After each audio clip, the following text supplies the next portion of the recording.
Okay, so over the last few weeks, I've bought a couple of new bits and pieces for the garage. Bought them because they've been caught out a little bit, so obviously needed to get them in a bit of a rush. So first one was a 15mm snap-on 3/8 inch drive socket to 6.1. Now I've got 15mm sockets, but I've got a Halfords one. I've got a full set of 3/8 inch snap-on socket set, and it came missing the 15mm. So I was on the lookout for a 15mm snap-on 3/8 inch drive socket. One came up on eBay. It was a really late auction. I think it finished in the middle of the night. I actually ended up winning this for a £5. I think £5 including the postage. So that is I think it's FS FM15, which is just a deep socket part number. So that's the first little item.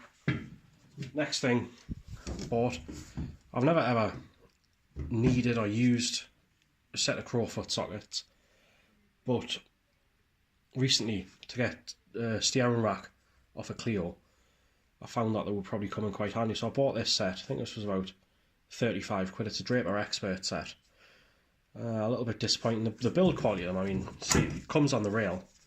Build quality seems pretty nice. They haven't been used in anger at any point at all. But yeah, so they haven't really been used in anger at all. But the sizes that they're coming are a bit strange. Because I mean, looking there, you've got a 10, which granted I use that all the time. A 12, jump straight to 12. I need an 11 for use on Reynolds. 13, use all the time. 14, occasionally use. 15, occasionally use. Goes up to 17.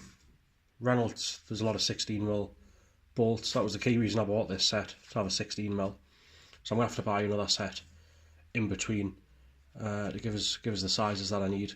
And then 17 jumps straight to 19. There's a couple of little 18mm bolts on the cars that I work on. Then it jumps from 19 to 22, which again, 21mm I use quite a lot. So not too sure how much use they'll actually get. I suspect the 10 and the 13 I'll use, but I'm gonna have to buy another set to kind of actually be suitable for what I need. It's my own fault for not really looking at the advert properly. Next up is just this was a warranty replacement. It's a 6mm Halfords Advanced 3/8 inch drive hex socket. I snapped the last one on doing a suspension strut again on a Clio. So yeah, that was a warranty replacement. I mean, I've had a few little problems with warranty replacements from Halfords in the past, but I kind of complained with this. I went straight in with a snapped socket, walked out about 3 minutes later with a brand new one. So Halfords and Gateshead did serve us alright with that one. It was pretty good. Next up is a nice little cheapy item. That's just a Bergen, which I think is basically, there's about 5 or 6 different tool brands I think that get branded up, well, all the same tool. Bergen's one of them, and it's just a little relay tester. So I think I've got a battery on the bench here, so we can get myself a little demo. So it does, flashes red, obviously to indicate there's bugger all plugged into it. You've got 2 switches. You've got one switch to select whether it's a 4-pin relay or a 5-pin relay, and one to carry out a test. So I've got a relay here. I've got a bowl full of relays in the bottom of the box. That's actually had the cover taken off it. So select a 5-pin relay, because that's what this one is. Test, and all it'll do is just click the relay. Oh, came off the bloody block.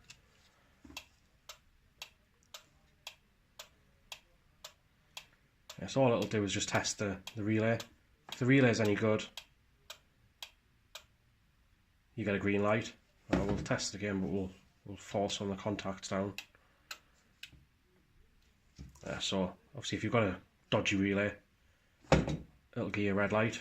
Nice little simple tool, but cheapest chips, I think that was only about 15 quid or something like that. You can tell it's a cheap tool because it weighs next to nothing. But it'll come in handy, I suppose. I had a couple of issues on my Mrs. 3 series that I thought was a dodgy relay, so I used that to test it. Next up is the Sealy power probe. Now I was going to buy one of the real deal power probes, but I couldn't really justify the price difference between this. This gets pretty good reviews online.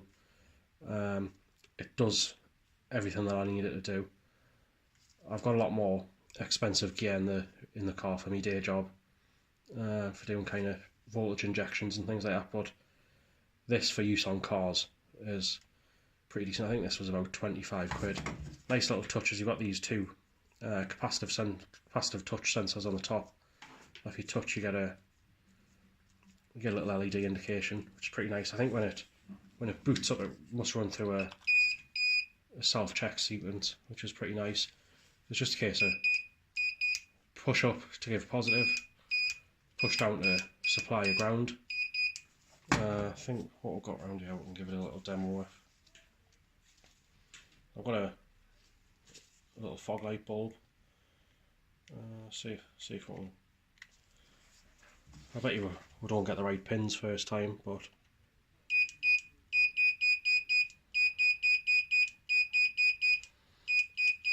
it's pretty good. If you've got epilepsy, I can only apologise, but I mean, these are incredibly bright LED fog light bulbs, but like I say, does the job there, does the job quite nicely. So that's that. Again, that was, I think that was about 20 odd quid, but it'll certainly do the job for me. Take the little plastic cover off the front. And the last little thing I've bought is this. It's relatively big compared to most of the other gear.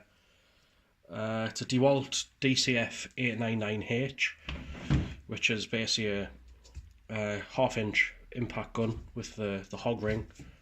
I'm struggling a little bit to get used to the hog ring. I'm used the old impact that I had a Sealy impact before that. That didn't last us too long. That didn't have a hog ring. That was just a kind of a half-inch drive, and it was really easy to get sockets on and off that. I think there's a half-inch impact there. Like I say, they're a bit of a pain to get on and off, but so a bit of a pain to get on and off. But I suspect when that maybe gets worn in a little bit, or as I get used to the item, it'll become a lot easier. Now, these have apparently got 900 and odd foot-pounds of torque. I mean, I've been using it all of today. I haven't had a single bit of trouble with it. I was going to get myself a Milwaukee gun or a snap-on gun, but all my gear at work is Dewalt. So I've got 12 Dewalt batteries in the garage, well, in the back of the car. So the nice thing about this, which a lot of the new Dewalt kit comes like this, you've got basically a little switch there. So 1 is pretty slow, 2 a little bit faster, and 3's bloody quick. So it's kind of a little bit of an adjustable torque. I doubt it's specific torque, but it's, like I say, I've had this a couple of days now.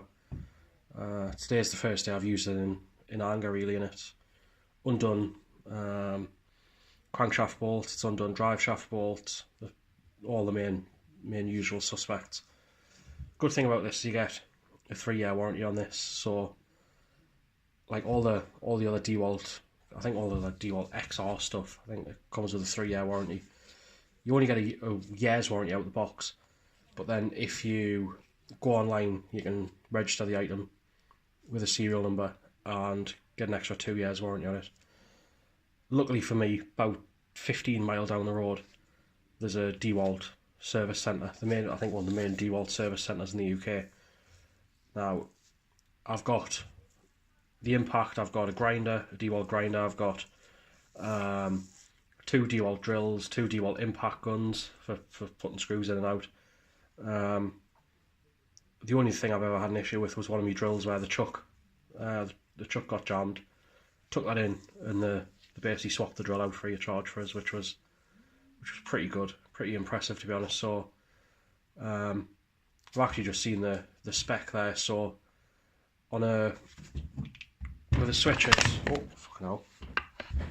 with a switch on one, you get 0 to 400 RPM. Switch on 2, you get 1200 RPM. The switch on 3, you get 1900 RPM. So, which is pretty nice little unit. That's with a 4 amp hour battery. I've charged this battery last night because I charge all my gear on a Friday night, and that battery's lasted me all day long. It's still got 2 bars of battery left. That's a bit of a custom battery. I've changed all the LEDs in the battery. I change all the LEDs in the batteries, so then, at least when I'm on site. A lot of them have got Dewalt gear, at least I know which batteries are mine. But yeah, so that's a nice little pickup of some tools. I'm expecting a few more little bits and pieces in the next couple of weeks, so hopefully we'll be able to show you them. Ta-ra.